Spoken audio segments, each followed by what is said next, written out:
Naka 3 to 1 na. Ikakat mo na lang, no? Sige. Okay, good morning po mga kapatid. Nandito kami ngayon sa Sabtang.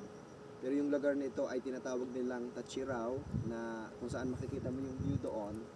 And dito yung place na nagkaroon kami ng time to pray or place to pray. Kasi naghahanap kami ng born again church dito. Wala silang physical building. I believe naman na may mga born again.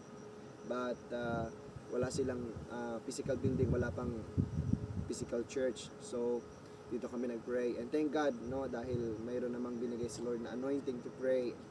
And we ask you to continually pray for this municipality na mag-establish si Lord ng mga churches at magpadala siya ng maraming manggagawa. And I believe that as we declare, as we pray, mangyayari yung revival ng Panginoon at magkakaroon ng great harvest sa lugar na ito.